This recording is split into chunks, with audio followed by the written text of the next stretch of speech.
Okay, thank you, everyone. So today's session is about program design in development and humanitarian work. And we are going to be discussing on how understanding how effective development projects are conceived, planned, and designed. Um,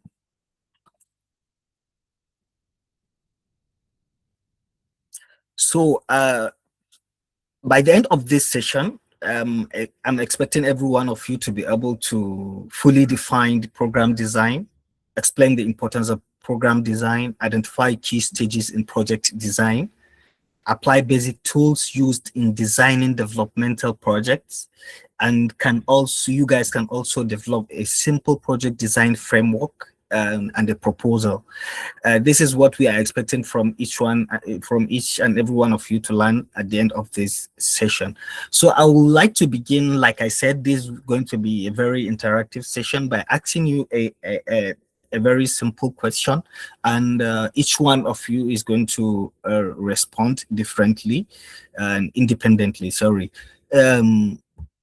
Imagine like in your community, you have a problem, a high unemployment among youth within your community, and there is also a very low school enrollment within the primary and secondary schools that are domiciled within your community, and an increasingly poverty rate within your community. So if there is an NGO within that particular community and that NGO receives 100 million to address these interconnected challenges, where do you think that NGO is going to start?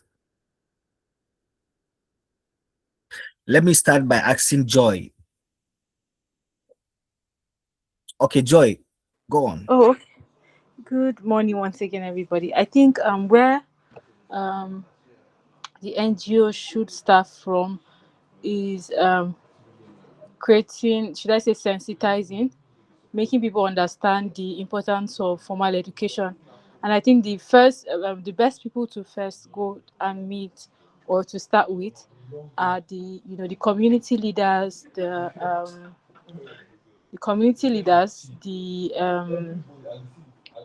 parents, but mostly just to understand first of all why they don't want to go to school, or why they don't want to actually enroll, for parents, why they don't want to enroll their children into formal education. Is it because of money? Is it because of cultural beliefs? Things like that. Then when you find out why they don't want to enroll, maybe if it's because of money, then you would now reach out to the community leaders to explain to them. Maybe they don't understand why formal education is important. You start with sensitizing these relevant stakeholders, including the parents as well, to see the importance of formal education. I think that's where the NGO should start. Okay, thank you very much, Joy.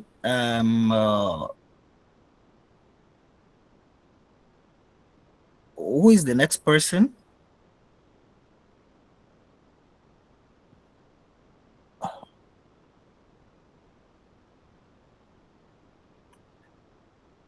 Please, the next person should go ahead. You All can right. raise your hand. Okay. Okay. Let me go next. Yeah, I think I agreed with Joy. I think an advocacy should be carried out to enlighten the people the importance of education, formal education, and a meeting should take place between the stakeholders, so you know where the problem is coming from. What's actually their problem? Is it that they are not interested in, is it that poverty, is it that money is actually the problem that's hindering them from going to school? Or is it that they believe that maybe, or maybe any belief that they have? So I think I'm going with Joy's opinion. Yeah.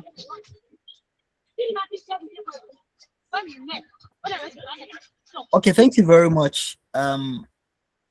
Please, who will go next? Okay, I'll go next.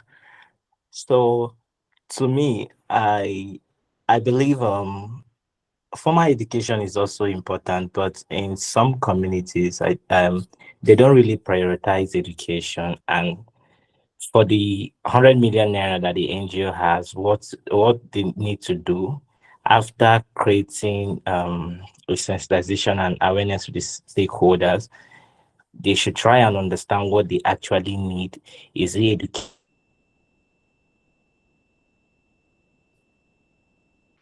Hillary, we've lost you.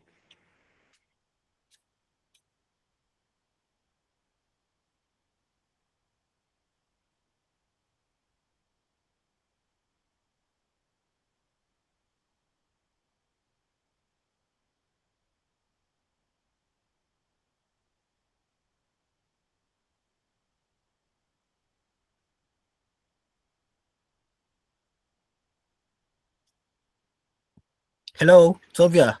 I think we've lost Hillary. Okay. Yeah, maybe his network has kicked him out or something. Okay. Is there any Is other there any person other? that would like to share?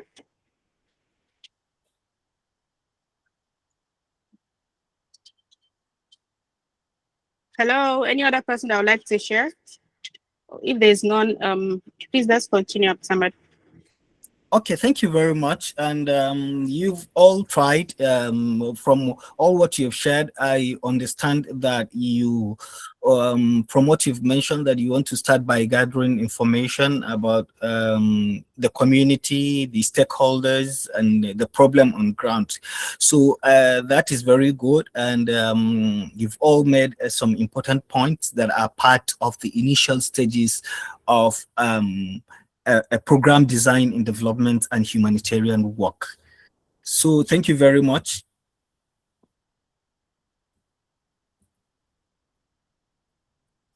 I would like to begin by defining what is a program design. So program design is the systematic process of identifying a problem, understanding its causes, defining objectives, and developing interventions that will create measurable positive change. So you see, in program design, it's a systematic process where you identify a problem and you now try to diagnose the causes of that problem. And then you, from those problems that you've identified and diagnosed, you now try to draw objectives from those problems. And then you now develop interventions that can adequately and measurably create a positive change within the target community or target population you are dealing with. So this is basically what a program design is. And it answers the following questions. What problem are we trying to solve? Who's affected by that problem? Why does the problem exist? Why are we having that problem? And what should be done? Is there anything that can be done to solve that particular issue? What solutions can we bring in order to solve those problems that we have identified? And at the end of the day, if we are able to develop these solutions, how are we going to measure the success? How do we know that, yes, we have succeeded in solving those problems that we have identified? So this is basically what program design is and the question that program design answers. So when you come across programs and projects, these words sometimes are used interchangeably, and people try to, mix them up. What is a program and what is a project? I know you have been, coming across those two interchangeable words, program and project. So there is a key difference between a program and a project. A program is broad and strategic, while program is specific and operational. So a program is also a long-term intervention, while projects are usually short-term or medium-term. Also, programs can contain multiple projects, while a project is a stand-alone intervention. So what this means, in a program, you can have a program of 10, 15, 20 years that contains, let's say, 10 projects under one single program. But a project is always short-term and a stand-alone intervention on its own. So program focuses on outcomes, while project focuses on impacts. So example of a program, improving girl-child education. So if you look at a program that improves girl-child education, let's take the Agile project, for instance. Adolescent Girls Initiative for Learning and Empowerment. It's a federal government project that focuses on improving girl child education and welfare in Nigeria. So it's a program of 5 years that contains multiple projects under it. But projects are stand-alone interventions that are usually short-term, 8 months, 6 months, 3 weeks, 1 year, 2 years, max. You hardly see a project that runs for 5, 6, 10 years, but usually programs are very, long. So example of projects, teacher training. You see, this is a standalone intervention. If you go to a school and during your baseline needs assessment, you found out that there is a very low competency of teachers within that particular school, and then you want to solve this issue of incompetency of teaching and teaching methodology within the school, then you are going to develop a project that centers around teacher training. So this is a project, a standalone project on its own. School renovation, scholarship support, community advocacy. These are all standalone projects. So you can see the difference now between project and program. Program is broad and strategic, while projects are specific and operational. And projects can be long-term, while projects can be short or medium-term. Please, are you following? Yes. Are we together? Thank you very much. So, for you, we for the purpose of this session, we are going to focus on project design rather than program design, because program design is more complex. So we start from the simple to the complex. So if you happen to be employed in any development or humanitarian organization at your own level, you can, if you happen to be in the programs team, you can be asked to develop a particular project. But program are usually developed by experts, a team of experts, that can come together to take a very long time, in designing a program. But a project can be designed by a single person, you understand? So that is why at this stage, we are going to focus on project design. So, and in project design, there are a lot of processes. So we'll begin by defining what the project design process is before we now see the stages that are involved in order to craft and design a very impactful project. So project design is a systematic process of identifying a problem, analyzing its causes, and developing an intervention that clearly addresses the needs of a target population while achieving measurable results. So you see, the definition of project design and program design are almost the same. It centers around identifying a particular problem, analyzing the causes of that problem, and how can you come up with intervention that can adequately address the needs of a target population while achieving measurable impact and results. This is simply what project design is all about. And there is a lot of stages that you will follow in order for you to design a project. And we are going to take these stages one by one. Please, are we following?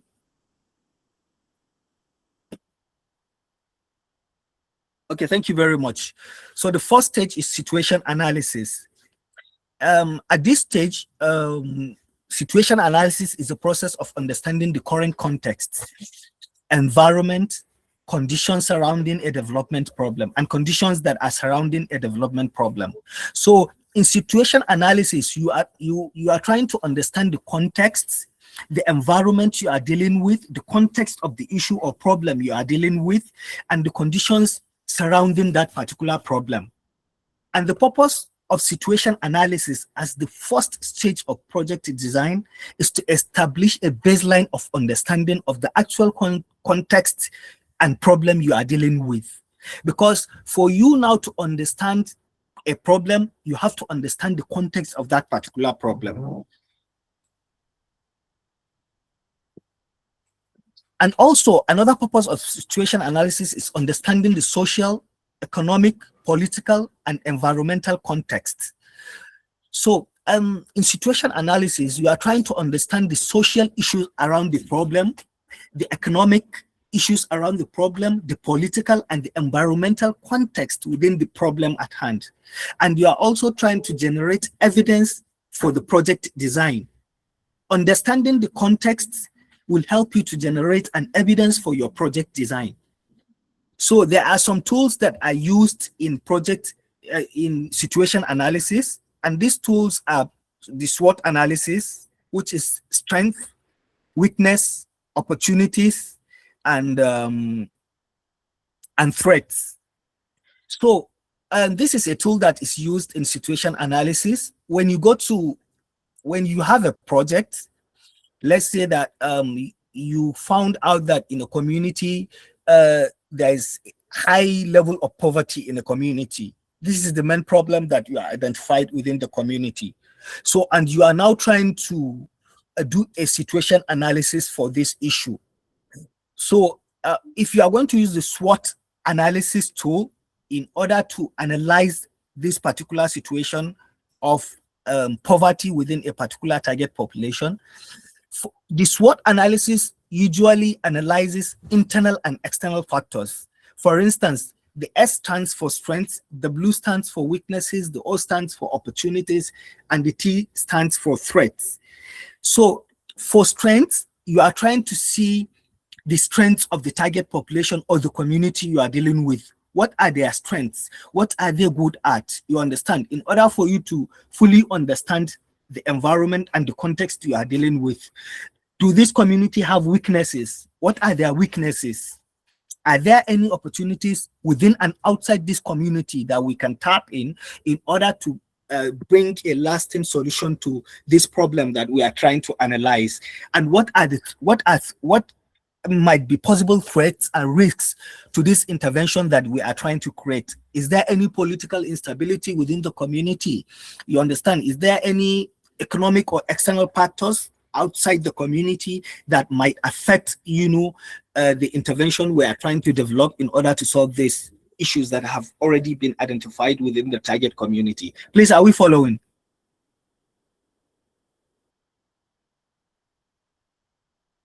Okay, thank you very much. So the SWOT analysis basically examine internal and external factors affecting a particular community or target population or a particular project you are trying to develop. So like I mentioned, the S stands for strengths, the blue for weaknesses, which are internal limitations within the target population or the community you are going to deal with.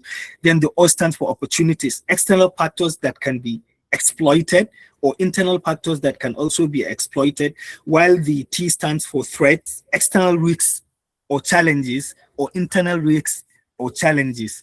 So you see, the SWOT analysis analyzes both internal and external factors, the factors within and outside the community. What are the strengths within the community and outside the community? What are the weaknesses within the community, the opportunities within and outside the community, and the threats within and outside the community or the target population you are dealing with?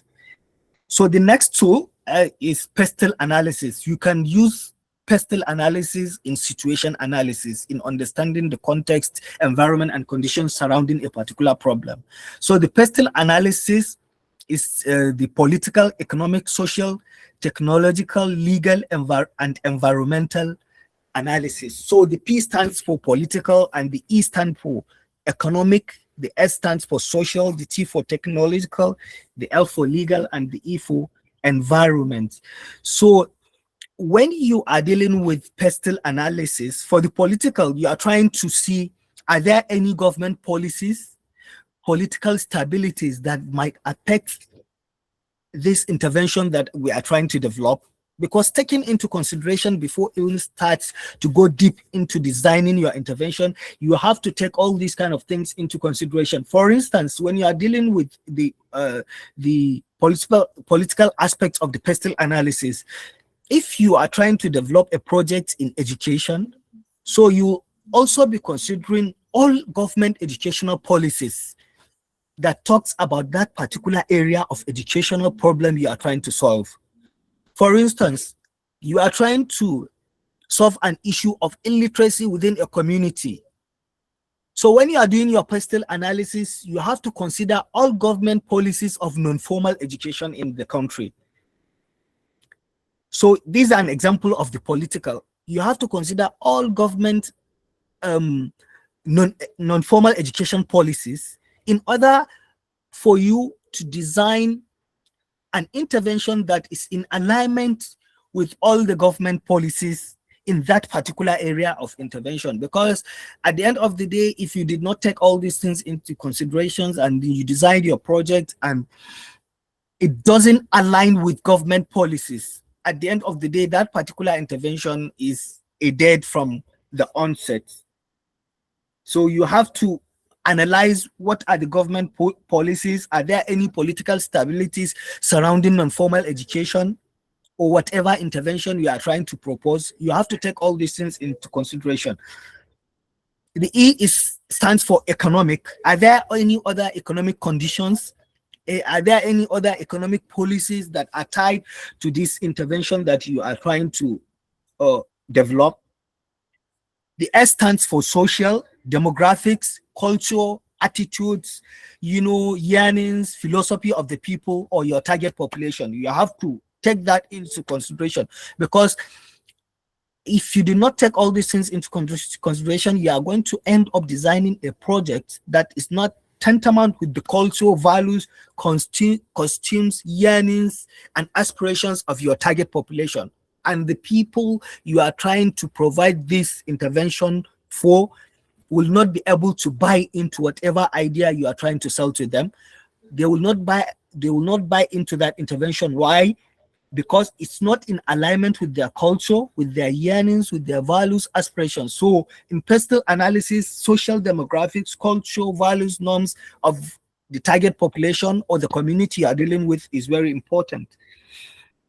And the T stands for technological. Are there any other technology or innovation that will serve as an opportunity or threat to the particular intervention you are trying to propose? And then legal, laws and regulations. Are there any other laws and regulations to which you should align with in order for your intervention to be successful? And environmental, climate factors, environmental factors. Are there any other environmental factors you should consider within the particular target population or community when you are trying to solve a problem of, access to water within a particular community? You have to take issues of environmental and climate factors, soil degradation, soil compositions, and things around this, you understand, in order for you to have informed decision in designing an intervention that can adequately satisfy the actual needs and problem of your target population or target community.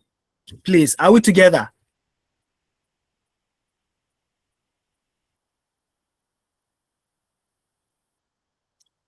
So please, let me ask a question before I moved on. What do you think is the similarity between the SWOT and PESTEL analysis? What similarity can you tell me between the SWOT and PESTEL analysis?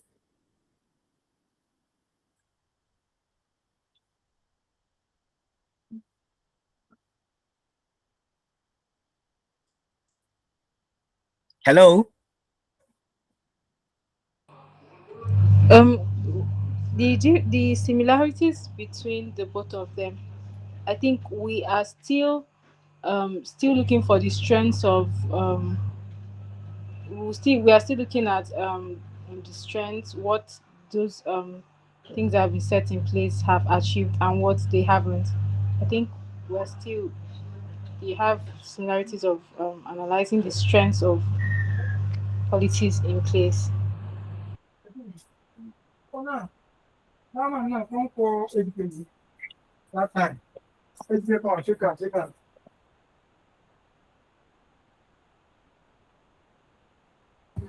Okay, thank you, Joy. Anyone, please?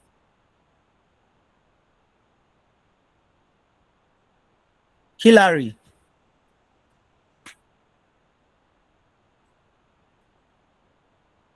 Okay, sir. The similarity I see here, I took note of the SWOT, which is strength, weakness, opportunity, and threats. Then PESTEL. So, like the threats now, I can also see it here in the environmental factor as well. So it's kind of similar to me, based on, if you don't take due consideration of all those factors, you might end up not achieving your goal. So that's just it. Thank Thank you. Okay, thank you very much. Johanna Basi.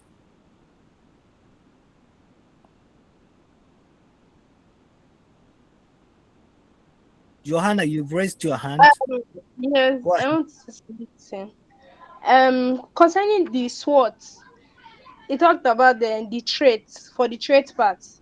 So, and also for the pestle analysis, there are also factors you should consider, the social democratic. So now I think this is relating to the traits, because if you don't consider these factors, the pestle analysis factors, you can't actually get the traits, because like you talked about the government, the social democratic things we have to consider if it go in lines with what you are going to do. So I feel that they are connected to the traits. So I Okay, thank you very much. So at the end of every situation analysis, you are going to draw a conclusion. So here is an example. After gathering all your information and data and you have done your analysis, you are going to come to a particular conclusion about the actual situation on ground. So this is an example. A, a survey, which is after the situation analysis in a rural community, reveals that 60% of school-age children are not enrolled in school due to poverty and distance from educational facilities. So you see, from this example now, you've already have, an idea. You have a focus of the context and environment and the conditions surrounding the particular problem you are dealing with. You've already identified that 60% of school-age children are not enrolled in school. And why? That is due to poverty. You found out after your situation analysis that 60% of children in that particular community are not enrolled in school. Why? Why is that? Because of poverty, and then the educational institutions within that particular community are very distant from the homes of those students. So you see, this is a conclusion that you have drawn from a situation analysis, and you can see how important a situation analysis is.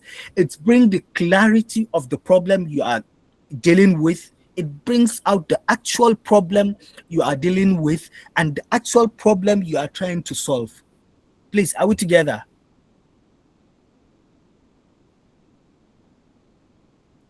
So the next stage is problem analysis. So you see, from the situation analysis, we have already identified the problem that 60% of children within that particular community are not enrolled in school. Why? Because of poverty and distance of learning institutions from the students' homes.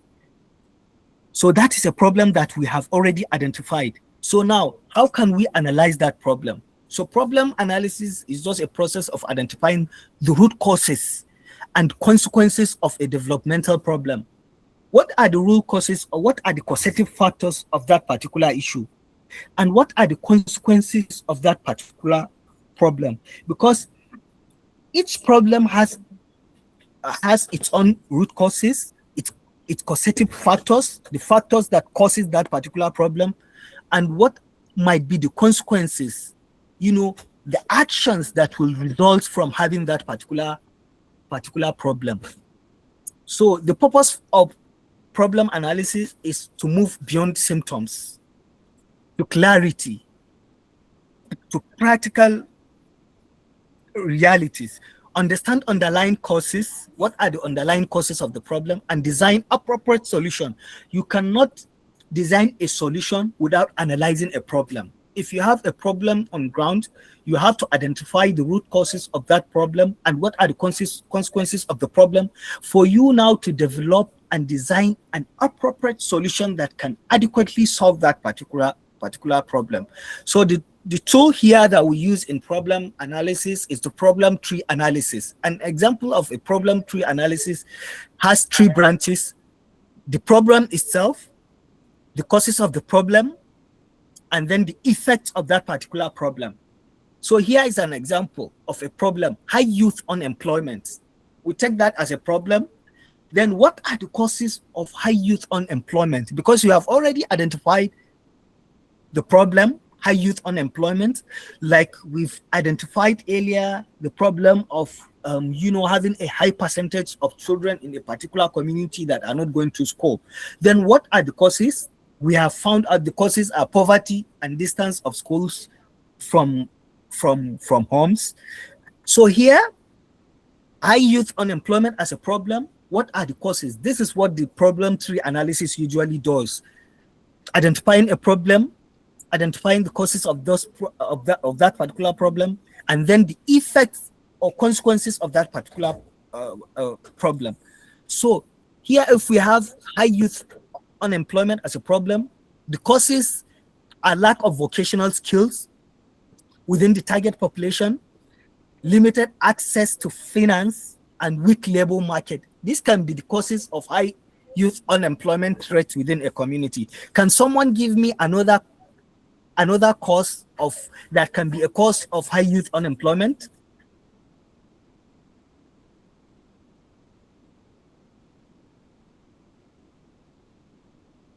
For instance, if you have a very high youth unemployment rate in your community, what additional cost can you give me that contributes to that high youth unemployment?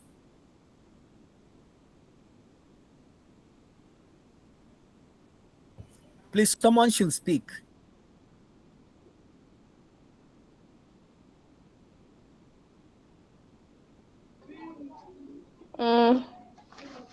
Okay, can I say something? Yeah, go ahead. Absent of job opportunities. Absent Of job opportunities. Okay, that can be another causative factor. So thank you very much. So this is an example of a problem tree analysis. So now what are the effects, you understand, that can result by having a high youth unemployment rate in your community? Poverty, you will have a high rate of poverty. You will have a high rate of crime. You have a high rate of rural urban migration. So now you see, by understanding this effect now, you have understand the problem, you have understand the causes, and then you have understand the effects. So now it's for you now to see that can adequately solve this particular problem and effects that you have already identified in your problem tree analysis. Please, are we together? So the next stage after problem analysis, after you've identified, you've done your situation analysis, you have done your problem tree, and you have done your problem analysis, and then the next stage, stage 3, is needs assessment. And needs assessment is a systematic process of identifying and prioritizing the needs of a target population. For instance, you've identified a particular issue within a particular community. Yes, this is an issue that is bedeviling within this particular community. The next thing is for you to do a thorough needs assessment to understand the needs of the target population or the target community around that particular problem. What types of solution do the people want, do the target population want in order for you to solve that particular problem for them? Because they have their own opinion. Because in designing community development interventions or humanitarian interventions, one thing you must take into consideration is the opinion of your target population and community, because you cannot design a project that is based on your own assumption without taking the needs, yearnings, aspirations, and philosophy of the target population or community. Because if you develop a project that is not in alignment with the actual needs of the target population and the target, at the end of the day, you are not going to have a viable solution to the problem you are going to solve. Are we together? So the purpose of the needs assessment is to determine the actual needs of the target population or the community you are dealing with. What are their actual needs?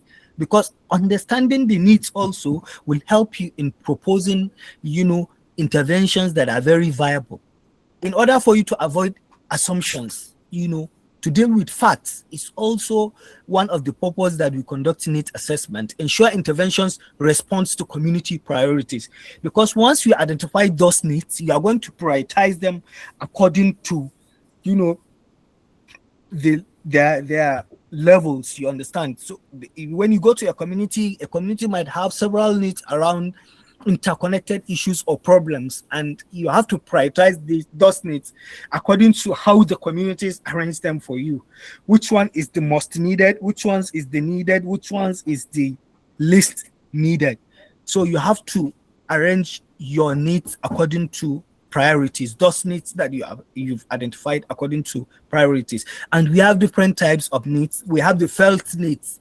The felt needs are the needs that are expressed by the community or target population themselves. Okay, when you go to a community, you can ask them what is their pressing issue. They might say access to electricity, access to pipe-borne water, lack of educational resources. These are issues that are felt, these are needs that are felt, expressed by the community themselves. We also have expressed needs. These are needs that the community express by taking action or advocating for themselves. You know, the community can advocate for themselves, can meet a government agency and said, we lack access roads within our community. These are expressed needs. But felt needs are the needs which the communities themselves, you know, come out to utter and say, this is our problems. These are the issues that are bedeviling within our community, and this is what we need. These are felt needs. Expressed needs are needs that are taken by actions by a particular community. A community can go, like the example I gave, a community can go to a government agency, you know, to advocate for their own problem. These are expressed needs. Normative needs, these are needs that come from experts, you know, community development experts, humanitarian experts, you know, by observation and analyzing a particular community, and they can come to a conclusion and say, okay, these are the issues within a particular community. This is what we targeted as normative needs. Needs that are developed and expressed by an expert in development and humanitarian space by analyzing and observing a particular community. Then comparative needs. This need arises by comparing one community and the other. You can compare community A and B and see what community A has and what community B has. A community A has access to electricity and community B doesn't have access to electricity. Definitely there is a need of electricity in community B, and this is what comparative need is all about. And there are tools that we use during needs assessment. We have surveys where you develop questionnaires that are either open or close-ended, and you go to a community and, you know, establish those questionnaires in order for you to get insights about the needs within within that particular community or target population. We have the edge FGDs, focus group discussions. So focus group discussions, they are kind of discussions that are organized in order to solicit for data and information within a particular community between a development expert or a development team or a project team and members of a target population and a target community, between 6 to 10 members of that particular community or target population, for you to hear their own insight through discussions so that they can express their needs, their problems to you, for you to understand the actual problems, needs, and issues on ground. We have the KII, which is the key informant interview. This is an one-on-one interview that you can have with a community member about a particular issue or problem within a community, and you can also understand their needs, you know, their aspirations and their yearnings towards a particular issue or problem that is bedeviling within that particular community. And then observation, you can observe needs within a community. You can go to a community through observation. You can find out that there is no school within that community. Are we together, please? Okay, and an example of a needs assessment conclusion can be a community identifies school fees and uniforms as bigger barriers to education than the absence of classrooms. So this is a conclusion at the end of a particular needs assessment. A community identifies school fees and uniforms as bigger barriers to education than the absence of classrooms. So here you go to a community and you conducted your needs assessment, and one of the issues that, serves as, obstacles for children to be attending schools in that community is many of the children in that particular community doesn't have uniforms, and school fees are also a bigger barrier. Their parents were not able to pay school fees for them. So these are needs that you have identified: school fees and uniforms. So stage 4 is objective analysis. After identifying your needs, the next stage is for you to convert those needs into objectives. Because in project design, when you come to objective analysis, your objectives must adequately design in a way to solve the problems that you have identified. And purpose of objective analysis is to define the future state. The future state is the state where the problem has been solved, clarified intended changes. At the end of your project, what intended changes do you want to see? So this is what basically the project objective analysis does, is to convert identified problems into positive desired outcomes. You've already identified your problem in your problem analysis. Okay, now, how can we now convert these problems into positive desired outcomes? This is basically what objective analysis is, into simple, smart, measurable, attainable, realistic, and time-bound objectives. Because this is one of the principles of objective analysis. Your objectives must be smart, must be specific. All objectives must be clearly stated and identified. No vague statement in development of objectives. They must be measurable. They must be quantifiable. At the end of the day, make sure that all objectives you are trying to develop are quantifiable, are measurable, and they must be attainable. Don't go and develop objectives that are not achievable, you cannot achieve those objectives, because there are people that are overzealous and over optimistic in designing projects. Make sure that whatever objective you are trying to develop are quantifiable, are measurable, and are also achievable. And then let your objective be realistic. Ensure that, yes, this objective I'm developing are realistic and capable of being implemented and capable of being achieved. And then time bound. This objective can be achieved within a specific time bound, because each and every project has a project performance period. Maybe the project might last for 6 months, and make sure that these objectives that you are developing can be adequately achieved within the period or performance period of that particular project. Please, are we together?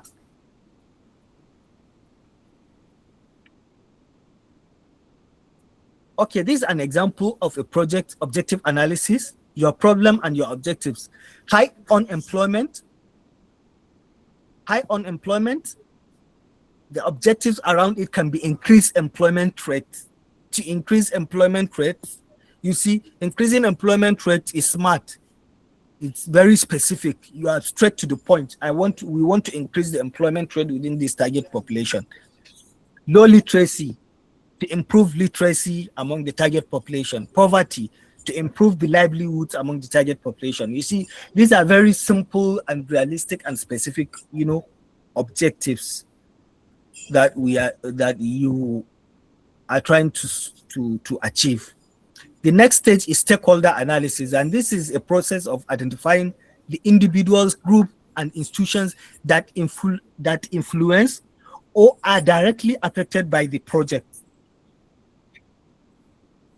So in stakeholder analysis, basically what you do, you identified all the people, institutions that can influence the project or that are affected by the project.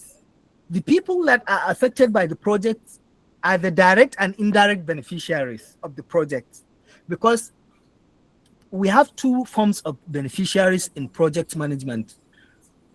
We have direct beneficiaries and we have indirect beneficiaries. The direct beneficiaries are those that are directly affected by the project.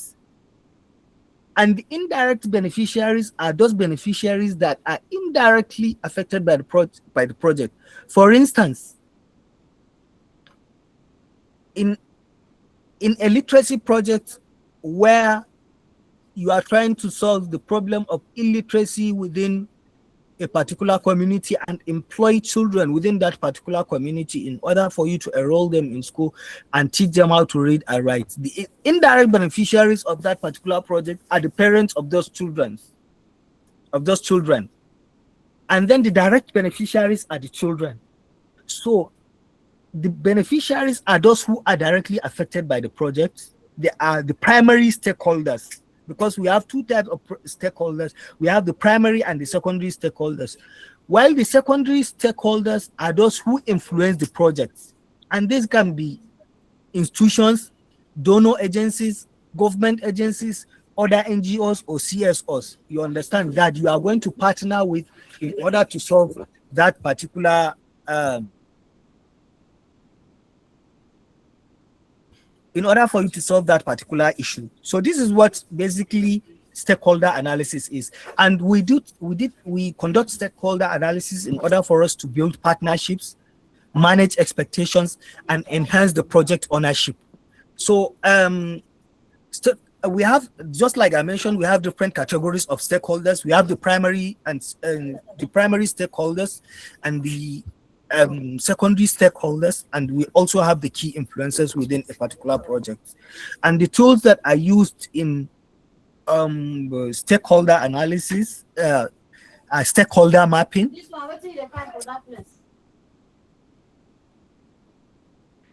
Please, let's mute our mics, please.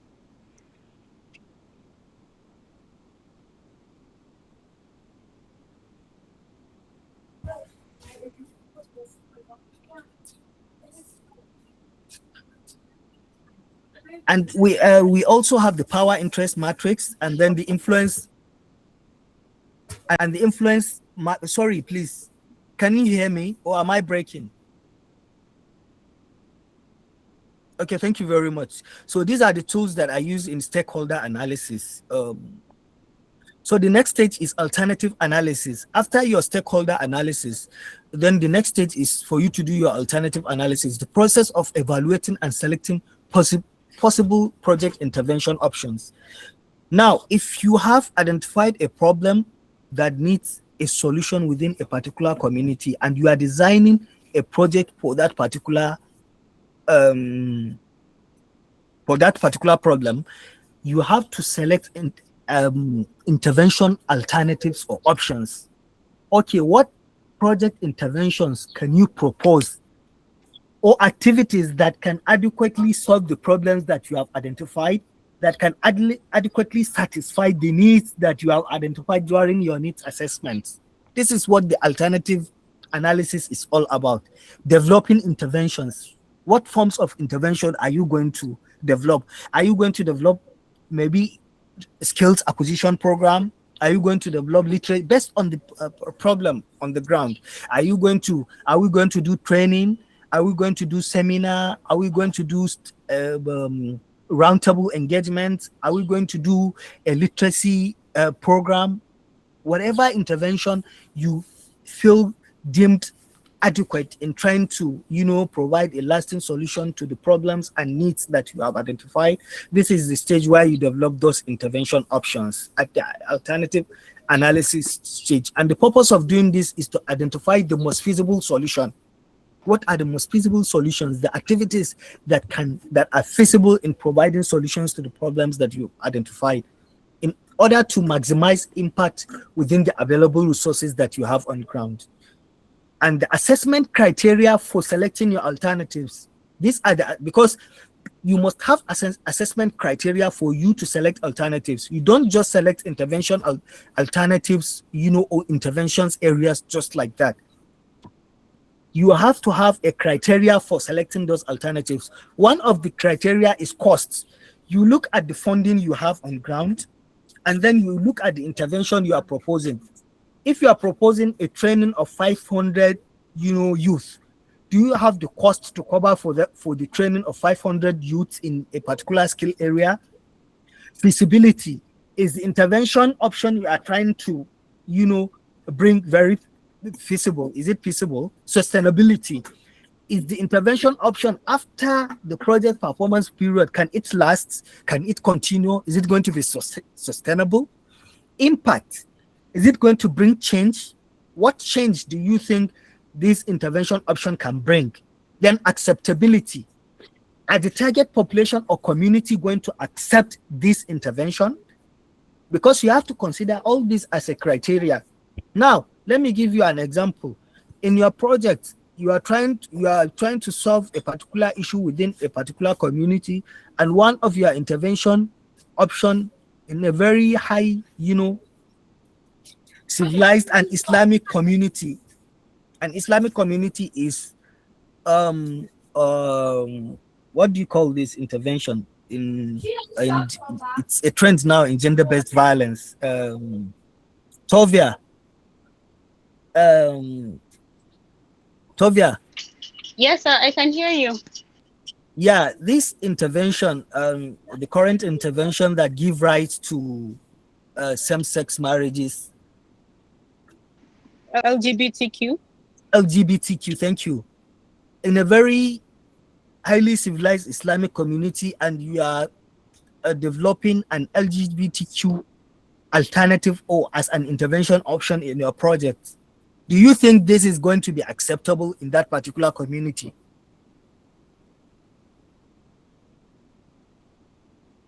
Is it going to be acceptable? Why? I think because the religion forbids it. It's seen as a taboo. So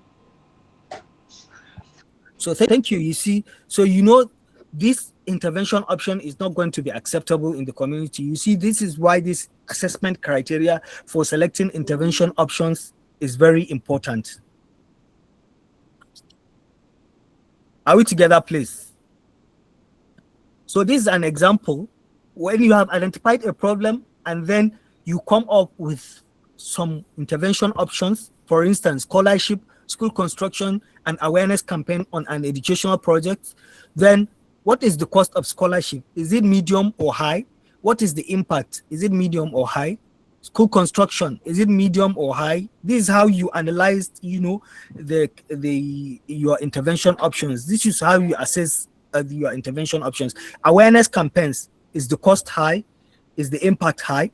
And then how you select the options, like here we said selected options are scholarship plus awareness campaign.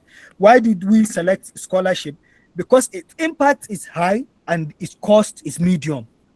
If the cost is high, the impact is high, you have to reconsider. But here you see the cost is medium, you can afford it, and the impact is very high.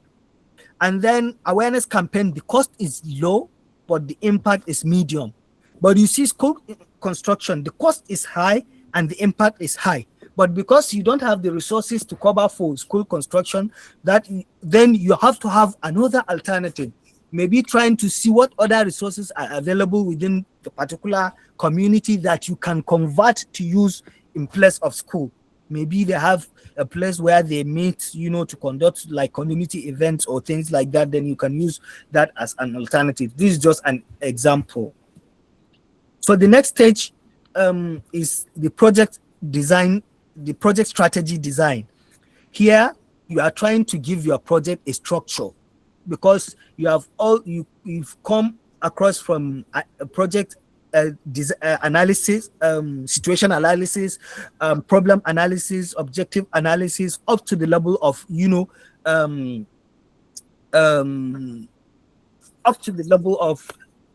alternative analysis. So in strategy design, you are trying to bring a focus, a strategy to your project, because you have past the different stages of project design. Now the project is taking shape, you understand, and the purpose for developing a structured approach is to achieve the project objectives, and the purpose for giving your project strategy is to translate the objectives into actions, create a roadmap for implementation. This is where you create the roadmap for the implementation of your projects. After analyzing everything, the issues and everything, developing your objectives, now you want to develop a roadmap for implementing all these things that you have already developed. And the components of project strategy design are the overall goal, So the overall goal, you will now extract the overall goal from the objectives that you have developed. Then you now have a single overall goal that you want to achieve with that particular uh, project. Then expected outcomes. What are the outcomes that you wanted to see at the end of this project? What certain changes do you want to see? What changes do you want to occur at the end of this particular project? You have to put all these down. After developing your objectives, okay, at the end of the project, if we are able to train 500 youths, in a particular certain skills, what do you want to see?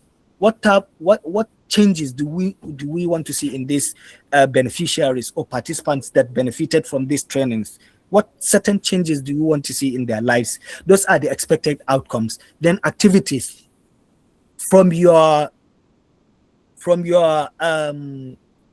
alternative analysis, from the options and interventions that you have developed, you are going to develop activities from those options that you've identified, what we just finished talking about, the intervention options. Then you translate them now into activities.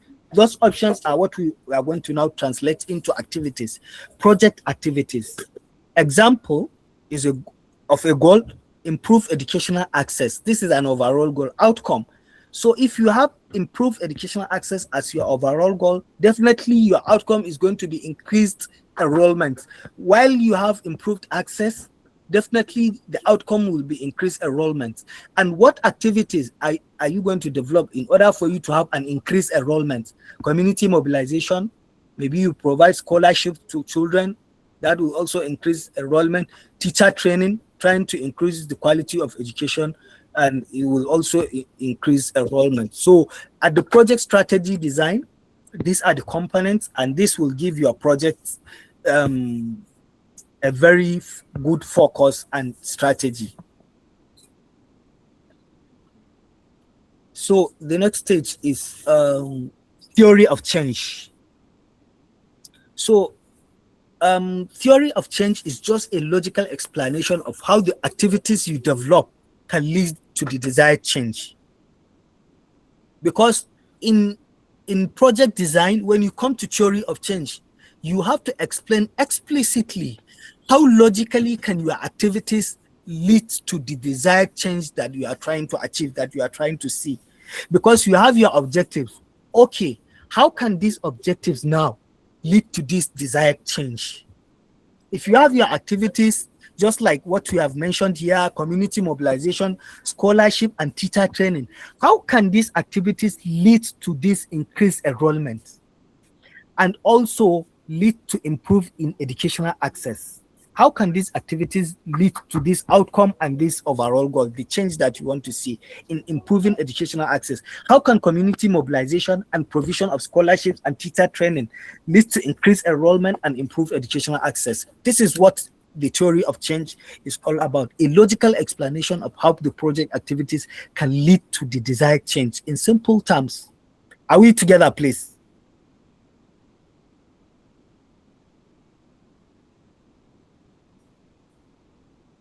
Okay, so the simple logic here is, if girls receive mentorship and life skills, then girls' confidence and academic performance will increase, leading to higher retention and completion rates among girls, and then contributing to improve educational and socio-economic outcome for girls.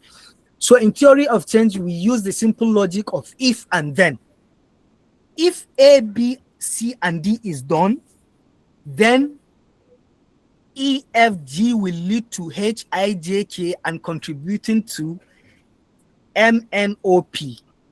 This is just an example. We use the if and then logic.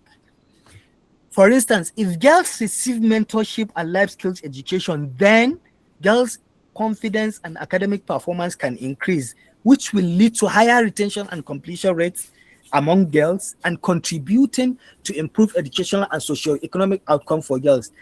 So here you see, you are now trying to clarify your assumptions that are, around the activities that you develop of mentorship and life skills. The activities of mentorship and life skills that you develop.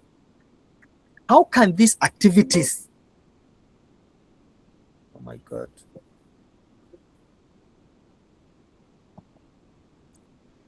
My something PC, happen? yeah, my PC is low, and I don't have access to Are you light. almost done?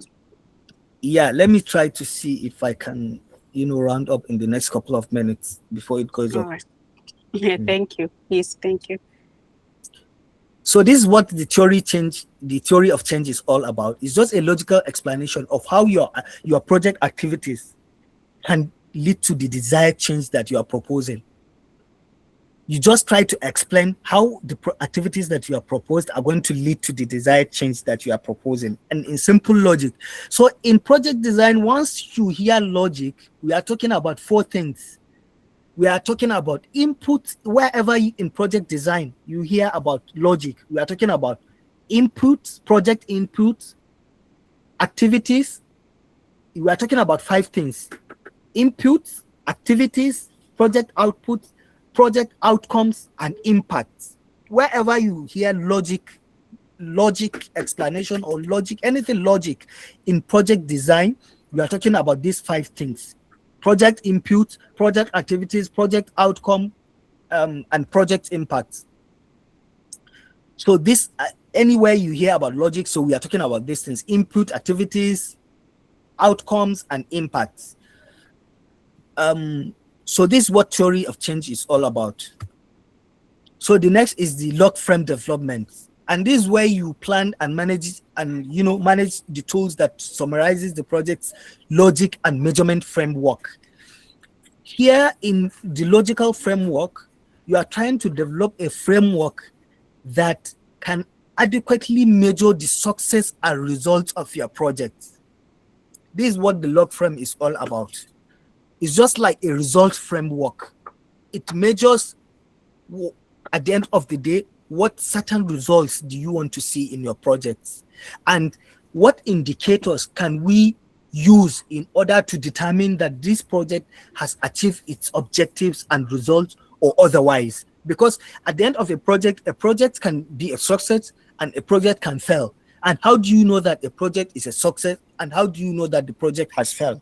So by developing your log frame, you are going to develop your intervention logic, which are the activities, outputs, outcomes, and impacts.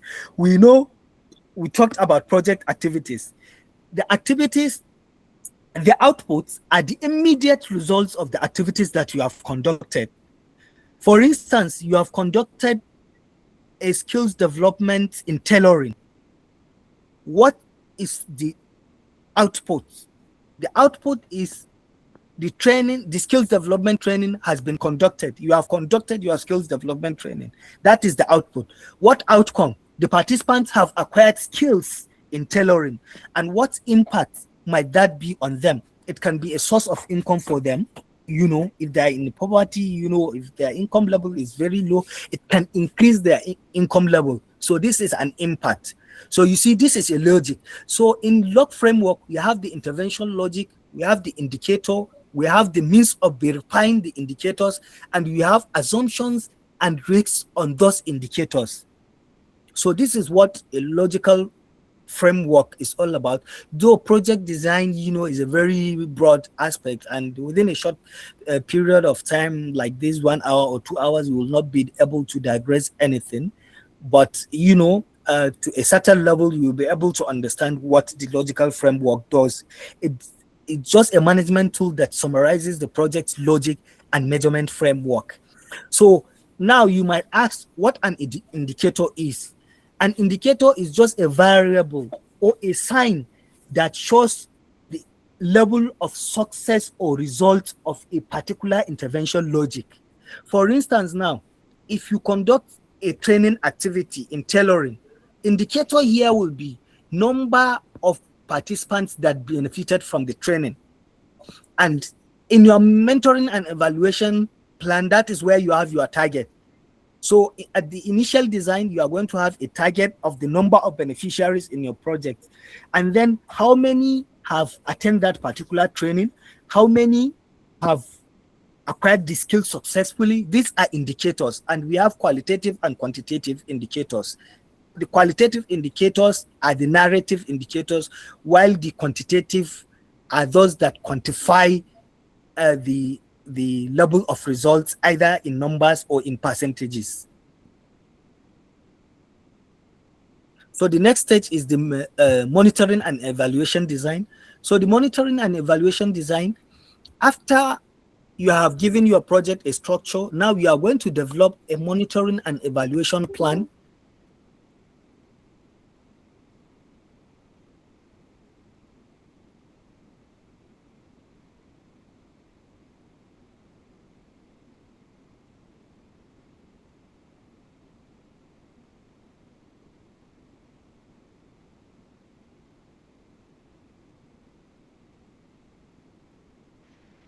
Hello, Samad, we've lost you. Hello.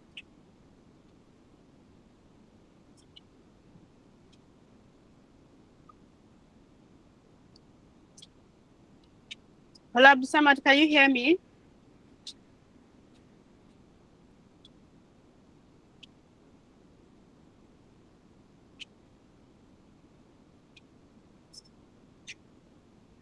I'm sure you guys would agree with me that today has been a very wonderful and productive session, right? Please, you can react with your emojis if you agree with me that today's session has been very beautiful and impactful.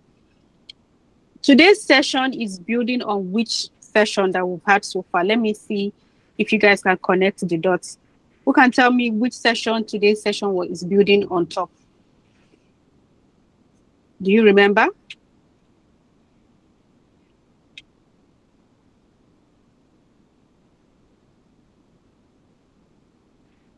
Joanna, Sadia, Trabiat? For me, I think the first session we had, which you were the one who spoke about, because some of the things he talked about, I could correlate it with what you said. Okay, thank you. Any other person with similar or alternative opinion?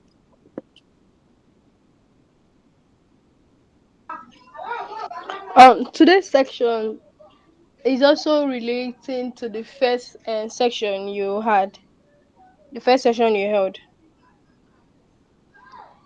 which was talking about the It's development space. So it's mm, connected to it.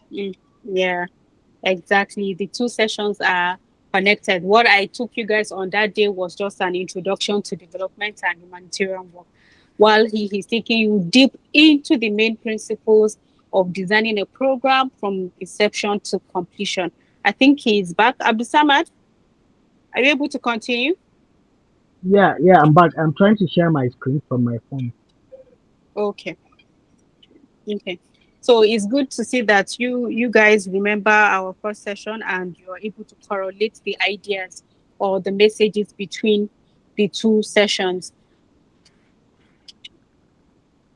I remember you were giving assignments for that first session. I'm sure you guys may be wondering why you've not heard the feedback from me. We're going to give you a feedback on your assignments. Well done to the two teams that participated. Kudos to you. I'm going to share a feedback on the assignment on the group, and I promised I was going to give the best group something. Did I? Or was it a maybe? I can't remember right now. Did I promise? You promise. I Yes, I you did. promised.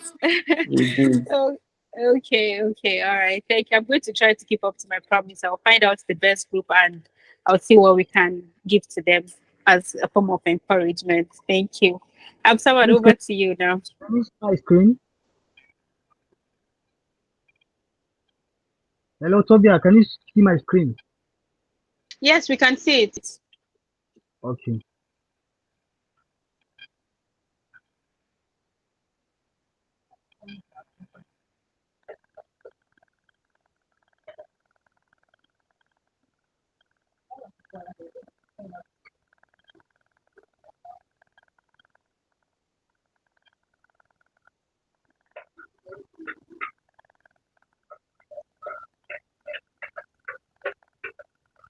Okay. We stop at stage 10, right? Can you see my screen monitoring and evaluation framework design? Is that where I am? Can you see? Yes, that's where you are, page 10. Okay, you can see it, right? Yes. Okay. So the monitoring and evaluation plan is just a process of monitoring and evaluating the entire project. So when we talk about monitoring, we are trying to monitor the progress of the project activities while you are implementing the project. When we talk about evaluation, you are trying to evaluate the extent to which the project has achieved its state objective or otherwise. That is evaluation. So please try to differentiate between monitoring and evaluation. Monitoring, you are trying to monitor the progress of your activities. What are the progresses when you are implementing the activities of your project? Where do you need to make adjustments? Where are you having problems?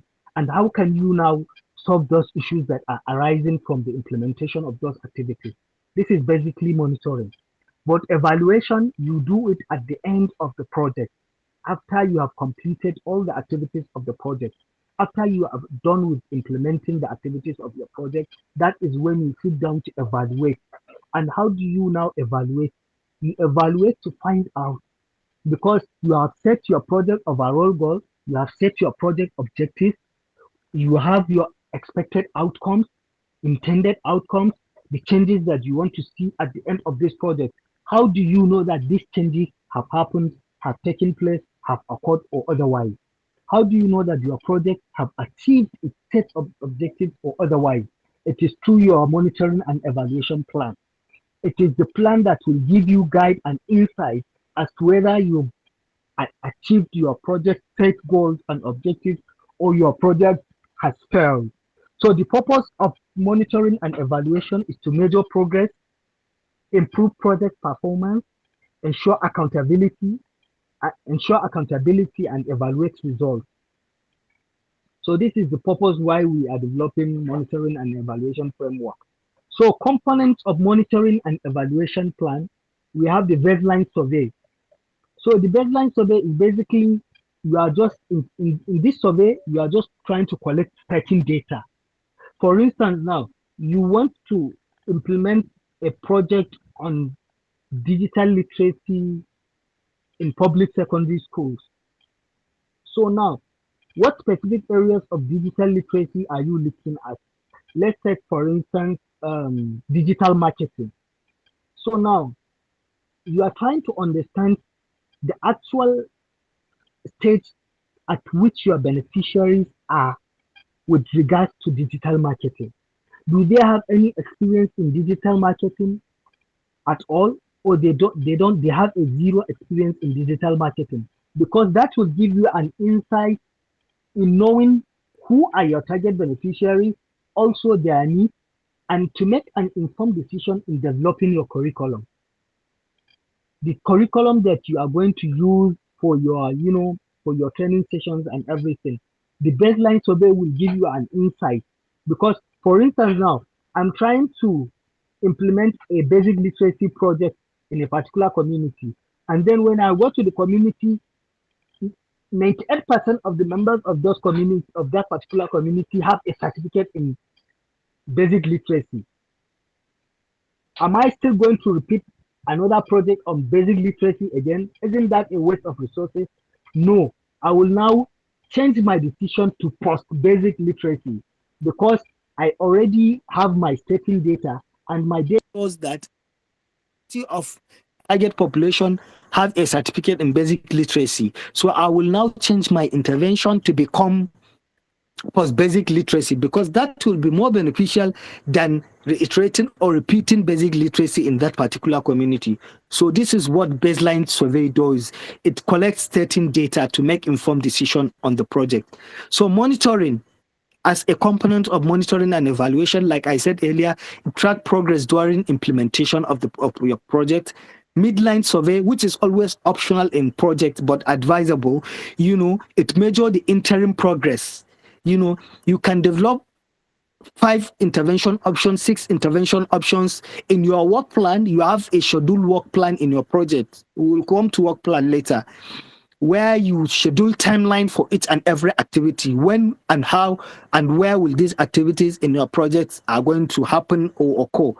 So once you come to do mid-level of your activities. If you have 10 activities, once you have conducted 5, then you now wait and pause, and then survey the progress and the success rates of those 5 activities that you have implemented. What is the success? Are we having any issues with implementation? You now get feedback from the community. You understand where do you need to make adjustments in order to improve the next level of our implementation phases and things like that.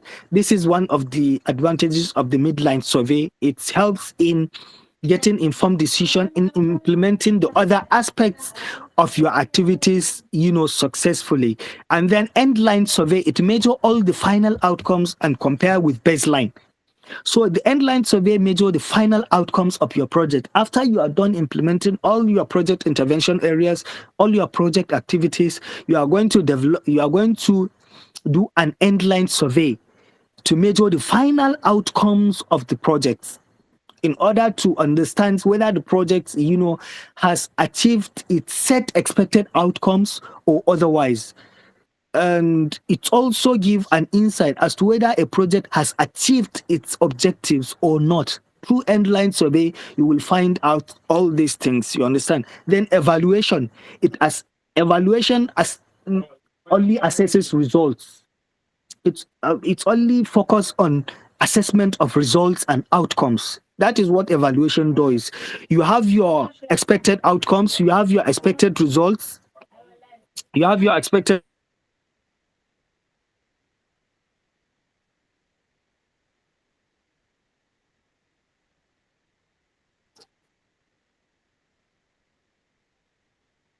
you have your expected results, you have developed your results framework, and now how can we now evaluate whether these objectives that we have set have been achieved or otherwise? You will do that through a result framework. Each objective have its own activities.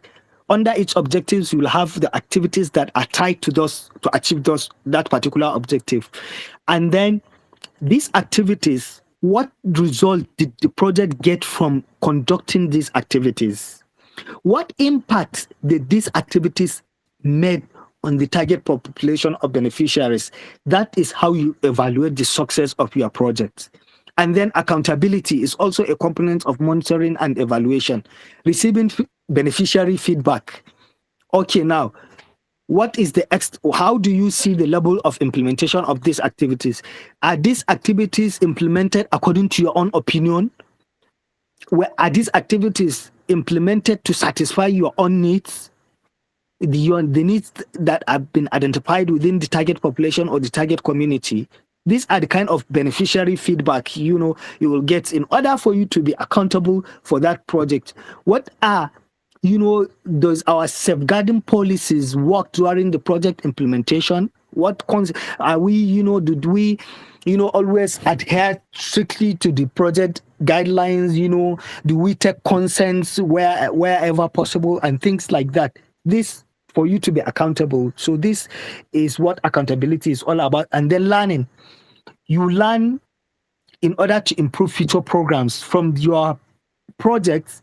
You must learn one or two things. You understand what went wrong, what was successful, what are the success stories behind the projects. These are all things that can help you in improving your future programs. What works and why it works, you understand, and how we can use it to improve future programs. So now, how do you measure change? So for you to measure change, you have to, when you have your end line value, after conducting your end line survey, you minus it from the baseline value. For instance, now, you go to a community, you found out that only 5 of the community members have a certificate in post-basic literacy program. And then after you've conducted your project on post-basic literacy, 100 people have acquired certificates in a post-basic literacy project. So now, how do you now determine the change in terms of the end line and the baseline value? your baseline starting data is 4, and your endline value, which is your target, is 100, and you have achieved all your target of providing basic literacy to 100 target beneficiaries. So you minus 100 from 4, which will give you 96. This is the change that you have. When you go to the community, there are 4 people with a post-basic literacy certificate. After your intervention, 100 people in the community now has post-basic literacy certificate, and you have a change value of 96, where you minus your endline value minus your baseline value. So can you see my screen on a table of an example of a monitoring and evaluation plan?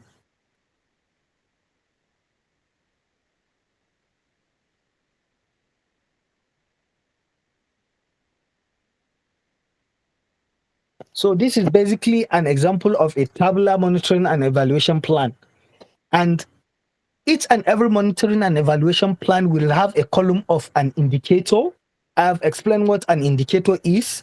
I've even spoken about the types of indicators that we have, quantitative and qualitative. And you can see from here, we have number of beneficiaries trend. It's a qualitative indicator.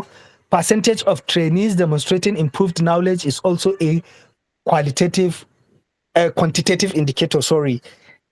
And you must have a column of target in your monitoring and evaluation plan, a means of verifying the indicator and your target also. And then frequency, you must have a column of frequency. How often will you conduct this monitoring and or evaluation? And then the people that are responsible for conducting the monitoring and evaluation. So this is how an effective monitoring and evaluation plan looks.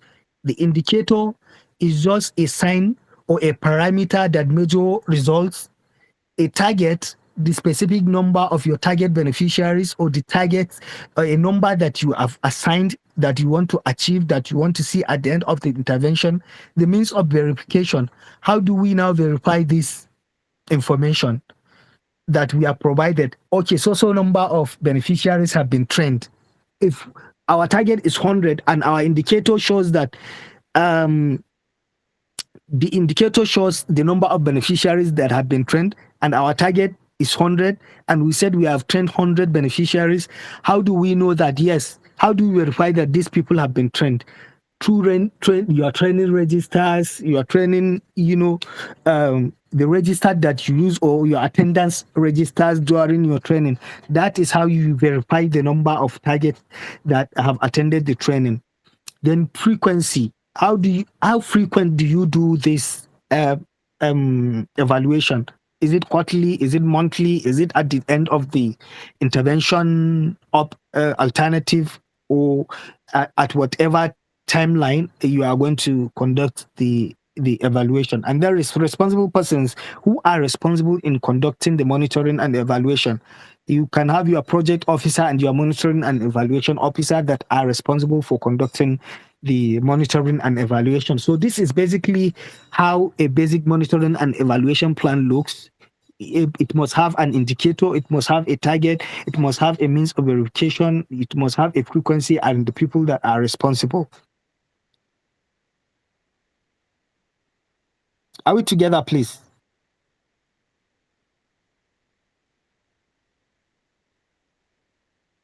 Okay, thank you. The next stage is risk analysis. Risk analysis is just a procedure that, determine the risks and threats that might happen during implementation of a particular project. And a risk is just an uncertain event or condition that may affect the achievement of project objectives, positively or negatively. In development projects, risks are events that may delay, disrupt, reduce, or prevent the achievement of intended results. So you cannot expect your project to be implemented 100% without having issues. You understand? Without having threats. It's even impossible, to implement a project 100% without having some issues during your implementation. So the risks are just events that may delay, disrupt, reduce, or prevent the achievement of the intended results, the intended outcomes, your expected achievements, and the objectives that you have set.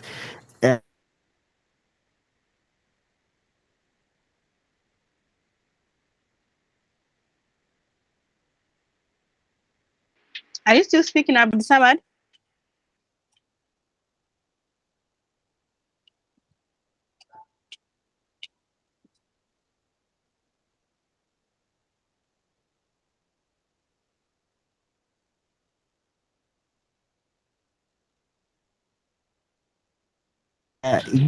During. So we do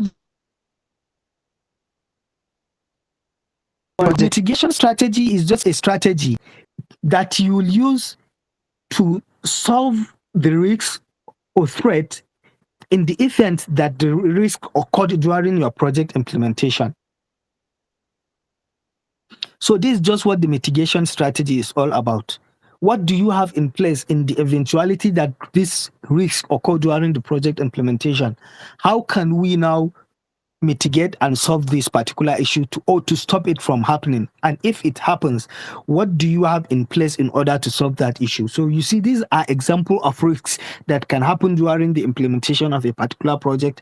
Flooding. The category of flooding is environmental, and the probability of having flooding during your project implementation period, for instance, might be high, and the impact on the project itself might be high. What will you do now to mitigate the occurrence of these risks? Adjust implementation calendar. If you are going to implement the project during rainy season, then you now adjust the implementation calendar to dry season. Funding delays, this financial, staff turnover, operational probability medium. So this is just an example of a risk matrix. You can go and sit down and study this on your own. This is how to develop a risk matrix. So in all project design, you have to develop a risk matrix. You have to analyze potential risks that might happen during your project implementation. Now, let me ask you, if I'm implementing a project on, please, am I audible? Can you hear me? If we are implementing a project on, let's say, digital literacy, digital marketing for public secondary school female students, a project on digital marketing for public secondary school female students, what do you think can be some of the risks of this project? Please. Someone should share, please. A potential risk of a digital marketing project for public secondary school students. Can I? Okay. I think Go ahead, please. I think Hilary. potential risk is maybe them stealing the computers that are being used for them.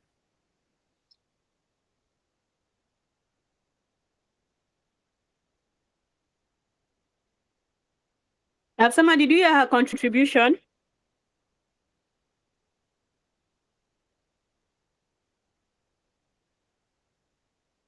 Okay, for me, they can convert the clients to theirs. I don't know. Is he still here? No, he's disappeared. Okay, he's back on. Hello, Abisaman, can you hear us? I can hear you. Can you hear me? Did you hear the first person's contribution? No. I missed that. Yeah, she said one of the potential risks is that there's a risk of probability of them stealing the devices that are being used for training. And somebody also said there's a risk of them converting the clients to their own. Then Hilary is about to speak. Hilary, over to you. Okay. To me, one of the risks might be lack of electricity and good internet connection. Yes. Okay. Thank you very much, Hilary. Before you go, what do you think can be the mitigation strategy for this risk that you have already identified?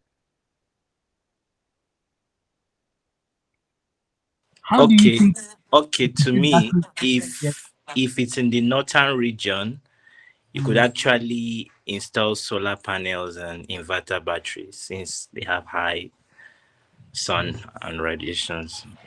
Mm. Okay, thank you very much. But you go back to the alternative analysis that we do. Is the solar and this thing effect cost effective for your intervention?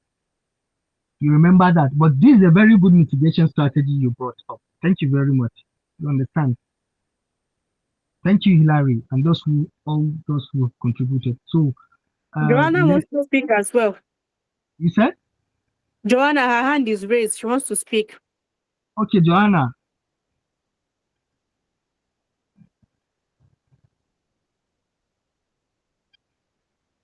Joanna, go ahead and speak. Over to you.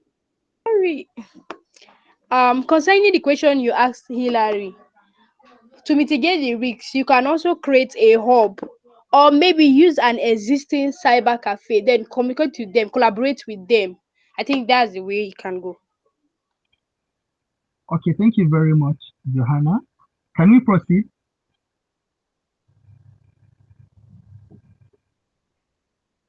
Okay, the next stage is sustainability planning. This is very, very important in project planning. You have to plan for the continuation of your project benefit after funding ends or after the project performance period. Because every project we are developing has a defined timeline. Okay, the project performance period is 6 months. We know we are starting from month 1 to 6. After month 6, the project has ended. We have conducted our endline survey. We have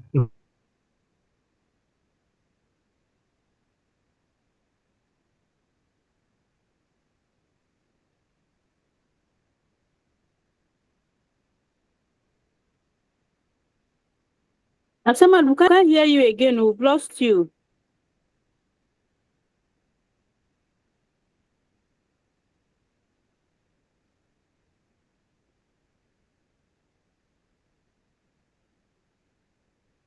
evaluated the structures of the project.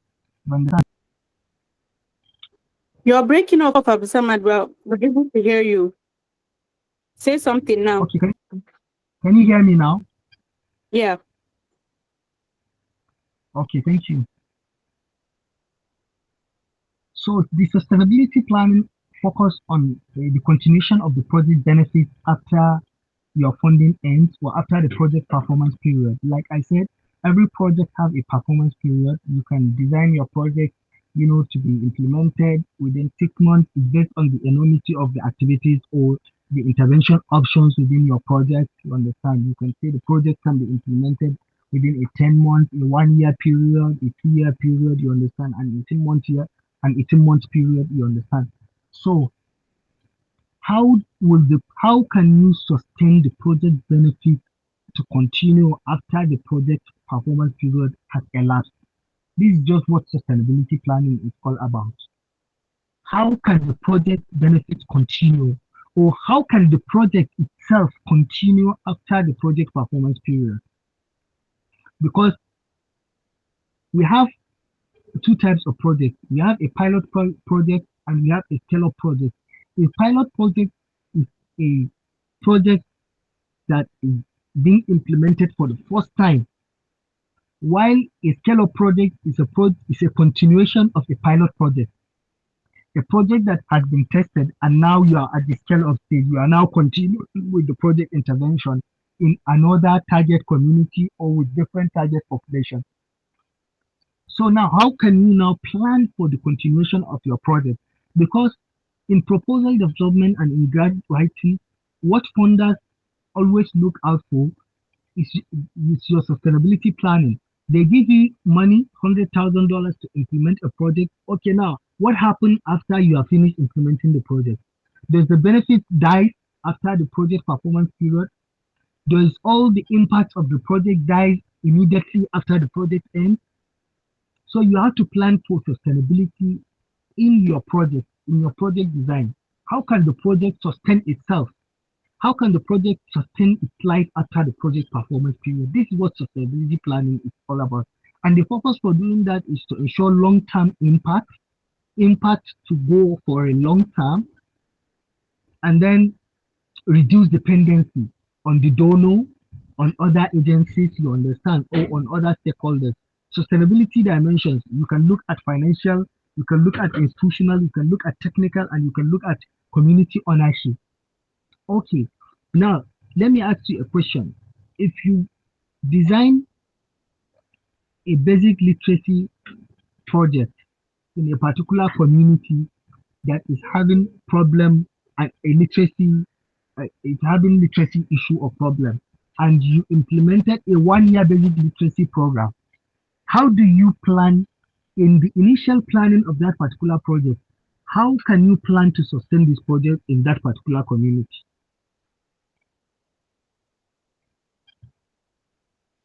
For the project to continue after the project owners are gone after implementing the project. Hilary. Okay. First things first, you have to make sure you involve the host community members to be part of that project. That's very important, sir. Okay. Involving the community.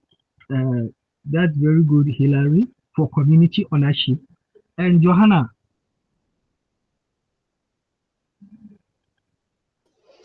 Okay, for me, you have to partner with teachers in that community who can teach when you are not available, when you are no longer there, who will continue the legacy.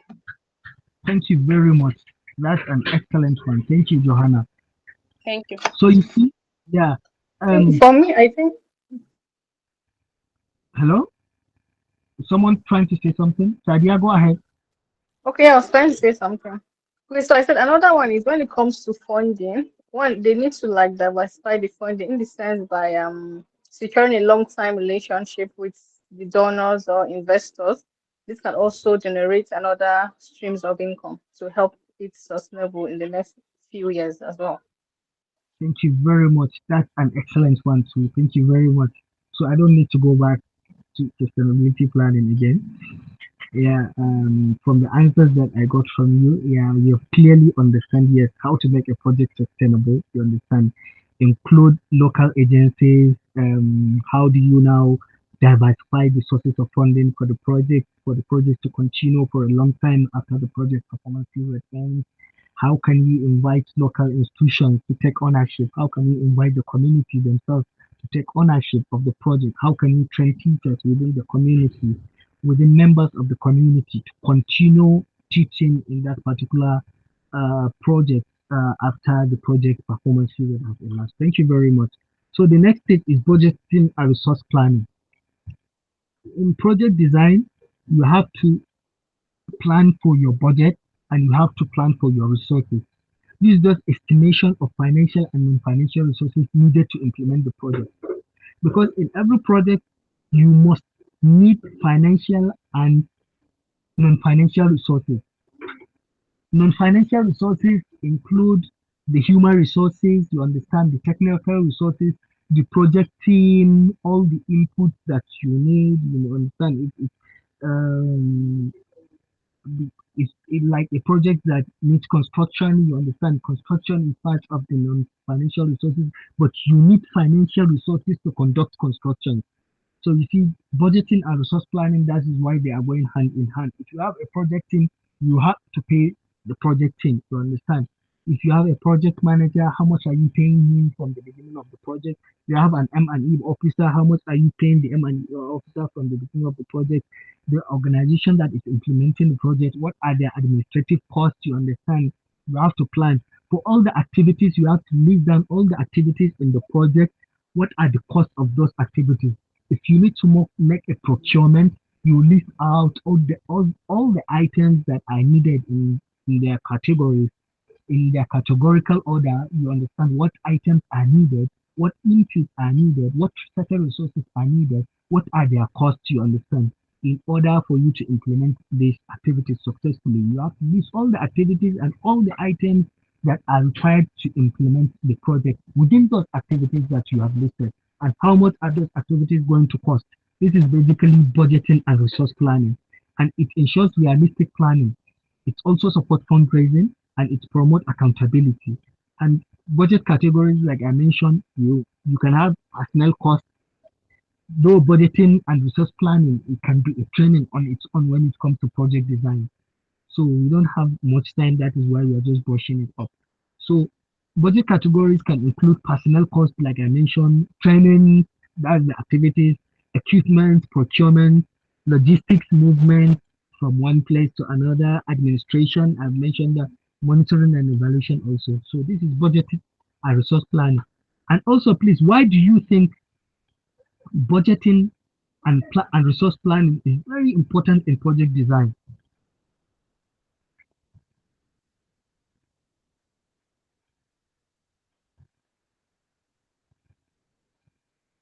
Hello, can you hear me, please? Yeah, I said, why do you think budgeting and resource planning is very important?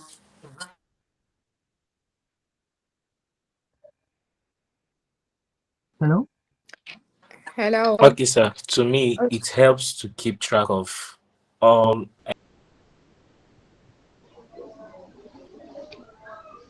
Okay. Thank you very much, Hilary. Joanna?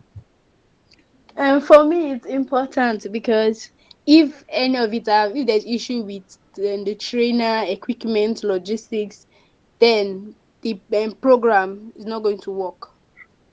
Thank The you very much. project. Yes, there will be an issue in terms of implementation. Thank you very, very much. So we are at the last stage now, which is proposal development. Can you see my screen, please? Can you still see my screen?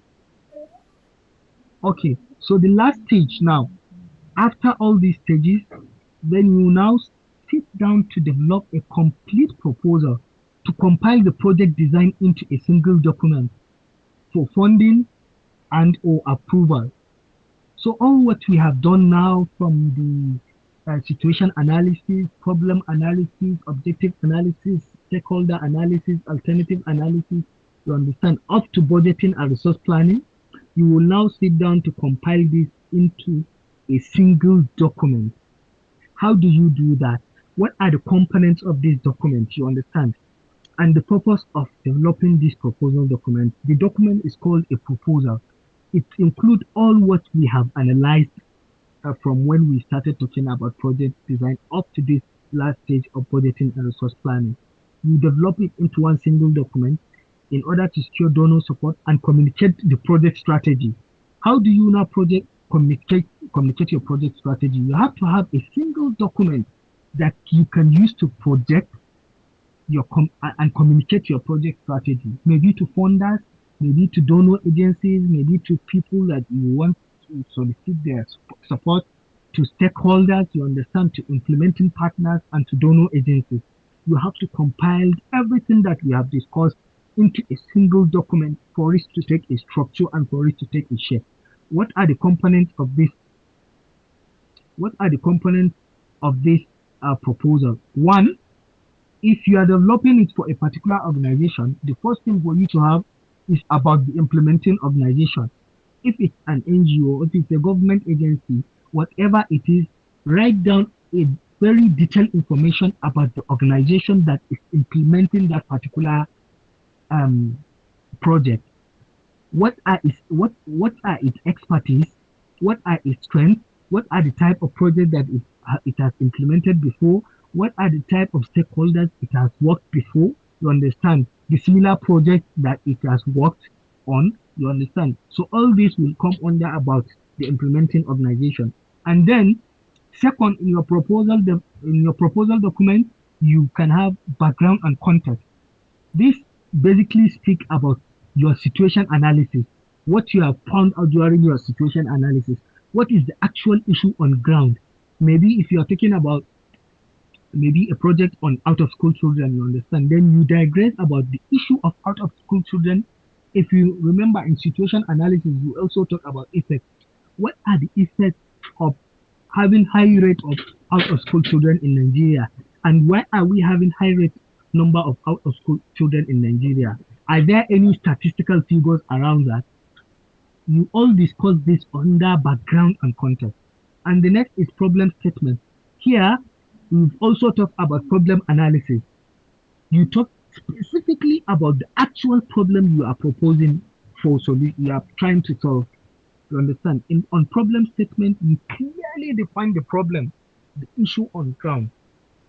Okay, and which community does it affect? And in problem statement, the most important is for you to include statistics, reference statistics. For instance, when you are talking about out of school children in Nigeria, your problem statement can begin with, according to the UNICEF, there are currently 20 million out of school children in Nigeria. This report maybe is in 2025 or maybe it's 2023. You need to reference that. In problem statement, statistics is very important. If you can have a national data, you can have a state data, and if it's possible, you can have a local data. Maybe the data that you have gotten from your baseline analysis within that particular community. You can start from the national data on that particular problem up to the state and then the local data. In that particular community, what is the percentage of out of school children in that particular community? You understand? And why is this problem persistent in that community? And if a solution is not provided, what are the consequences of this problem in that particular community? This is the structure of a very good and excellent problem statement. Please take note of this. And then project goals and objectives. This is part of the strategy that we talked about during our project design strategy analysis. What are the project goals? What is the overall goal that you wanted to achieve at the end of the project? What certain change that you want to see occur at the end of the project? That is the overall goal. Then the specific objectives of your project. What objectives, what specific outcomes do you want to see at the end of this project? In terms of statements, they are the objectives that will help you to achieve the goal. So your proposed solution and activities. We have talked about activities before, the activities that you have developed during your alternative analysis. And then expected outcome. What do you want to see? What outcomes do you want to see at the end of this project? The objectives can be translated to the expected outcome. Theory of change. We have also talked about theory of change. We talk about monitoring and evaluation plan. And we also talk about logical framework. Then in proposal development, there is work plan. You understand? So we are talking about project design. But when you come to proposal document, there is a where you work, you talk about work plan. The work plan clearly defines the main activities that will take place during the project implementation, where, and how are those activities going to be. So it's like a schedule of where and how the project activities are going to be conducted. You understand? And some work plan is maybe the donor gives a template of the work plan. They might attach costs to each activity, project activity. You understand? Some work plans have costs attached and some doesn't have. But basically, the work plan is just, a template that shows where, how, and when the project activities are going to be conducted. It gives a clear picture of the actual implementation plan of that particular project. Then risk and mitigation strategies, we have talked about that also. We have talked about sustainability and we have talked about budgeting. So these are basically like the main components that you have on a proposal document. And we talk about what a proposal document is. After all the stages now that we have talked about, your final stage is for you to sit down and compile all what you have studied, all the information and data that you have gathered into a document called proposal. And these are the components of a good proposal. So in conclusion, project design is more than writing proposals, like I just mentioned. It's a systematic process of understanding problems, identifying solutions, planning intervention, and managing risk and creating sustainable change. And a well-designed project should address real community needs, because you cannot design a project based on assumptions. You assume that these are the needs within a particular community. No, you design a project based on real community needs that arose from your needs assessment. and make sure that the project is evidence-based and participatory.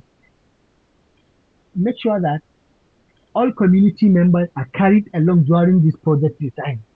That is the participatory aspect we are talking about. What are their opinions? When do you want this project to start? How many beneficiaries do you think we should include in this project? All this you discuss them with the target beneficiaries, with the target community, in order to develop a project that is, you understand, based on the actual needs and opinions of the target beneficiaries or target community. Its objective must be clear and measurable. It must incorporate monitoring and evaluation and learning, and it must anticipate risk and plan for sustainability.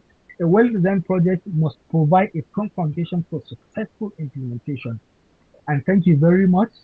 At this juncture, I have come to the end of this presentation on project design.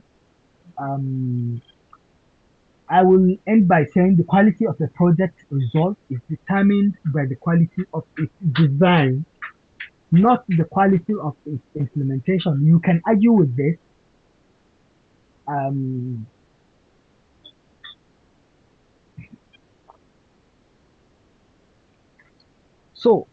Thank you very much. I've come to the end of this presentation. Please, if you have a question or comment or contribution, please, Tobia, now the floor is back to you. You can go ahead. Thank you very much. Thank you so much, Abdusabad. First of all, guys, let's appreciate him. That was a very beautiful and comprehensive presentation. Let's show him love. Please use the emojis to appreciate him. Thank you so much for taking your time to go deeply into what project design and program design is all about. I'm sure with this very presentation today, every one of us here in this room should be able to design and implement an effective program that would not just make impact, but also be sustainable as well. Because we know that with development programs, our target is for them to be sustainable, to continue after the project life cycle has ended. So please, if you have a question, do raise your hands. I think Marcus was raising his hand the other time. Marcus, do you have a question?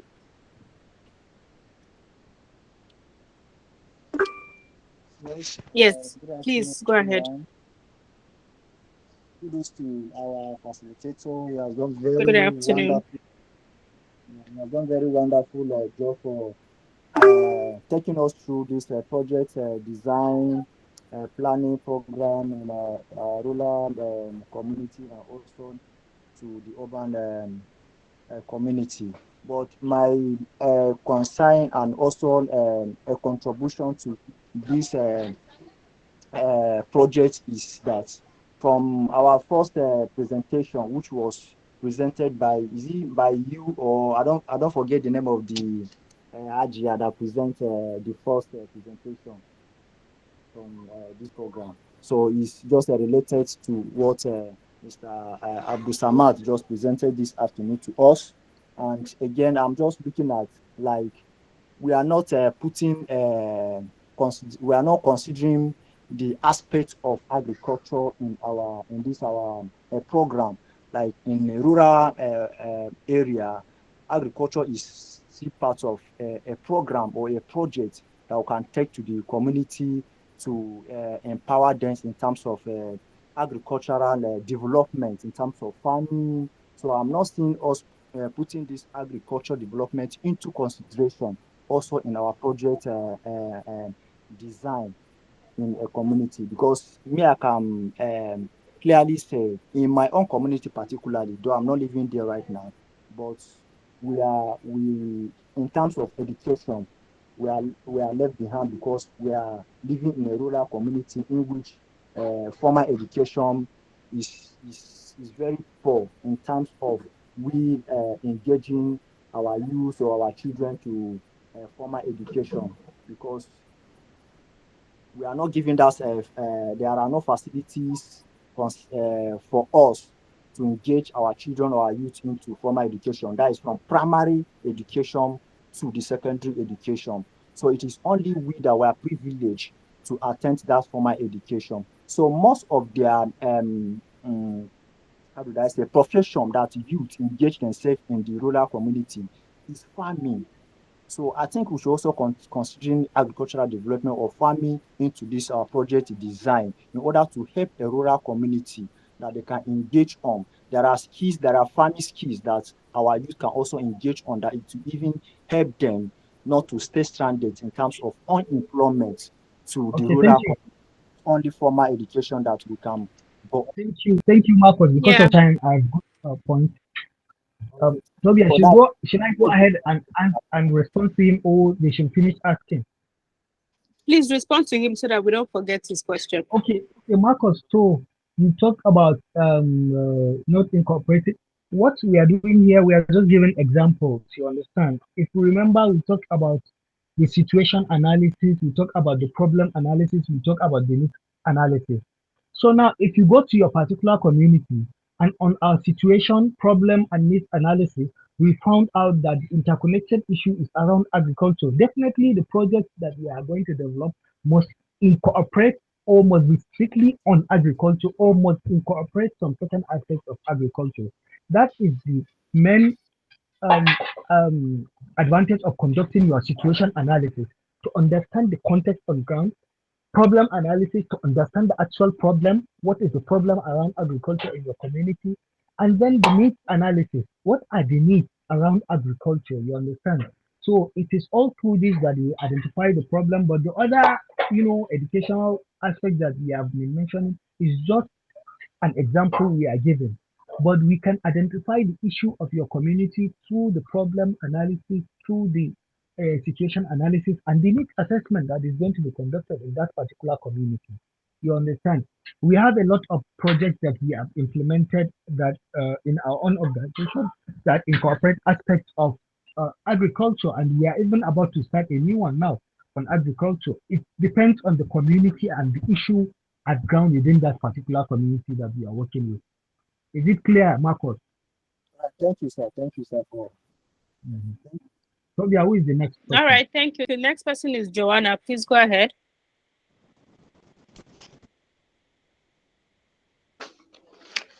Okay. Good afternoon, all. Good afternoon. Thank you, our facilitator, for this wonderful class because it has been so impactful. I want to talk about the question you asked previously when we started. So please, I want to understand that question. What is the similarities in the SWOT analysis and PESU analysis? Because you asked us the question and I don't really know what I said was even correct. So please, that's the question. Thank you. All right, thank you so much for asking. Absamat, please, we would like you to clarify.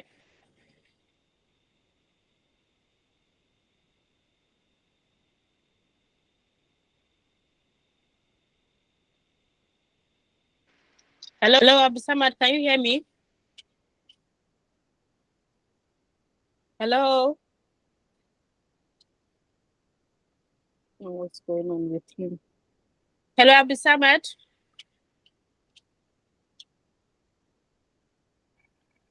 Hello? Guys, let's give him yeah, did you hear her question?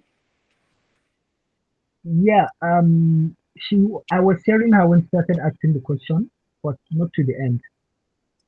Yeah, she was asking the difference between SWOT analysis and the PESU analysis that you mentioned. She had given a response when you asked the question, but she doesn't know if the answer she gave was correct that time. Is she talking about differences or similarities? The similarities. Okay, the or similarities. The differences, yeah. Yeah, the similarities, they are all trying to analyze internal factors within the community. So these are the similarities. But the difference is the SWOT analysis focuses only on or mostly on the internal factors within the community, while the pestle analysis gives more reference to the external factors outside the community.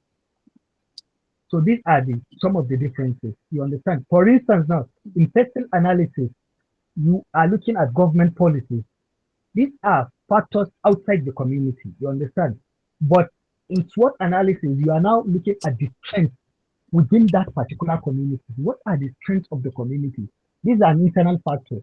You understand? So this, Joanna, these are the similarities and the difference. This is just a similarity, one similarity and one difference between SWOT and personal analysis. The SWOT focuses mainly on internal factors, while the personal analysis focuses mainly on external factors.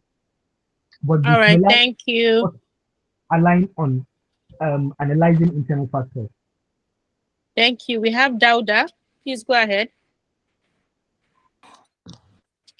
Thank you so much to the facilitator, but I don't really have a question actually. I made an inquiry in the chat box and there was no reply. So my inquiry is this. Okay. Are we getting the slides, please? Yeah, you definitely, you are going to get the slide. Okay, thank you very much. All right, that will be the end. Thank you all so much for your patience in today's class. Thank you all. You all have been amazing. We appreciate you. Thank you. Well, please let's appreciate our facilitator again. He did amazing. I'm sure I'm not the only one that enjoyed the class. Thank you so much, Abu Samad, for taking out time to have this wonderful engagement with us. We are grateful to have you. All right, everyone. Thank you. Since there are no more questions or contributions, we're going to see you next week, same time. Please make it a duty to attend. Thank you all and have a wonderful weekend. It was nice meeting with you all once again. All right. See you next time. Bye, Thank you. everyone. Thank you. Bye. You're welcome. Bye. Bye.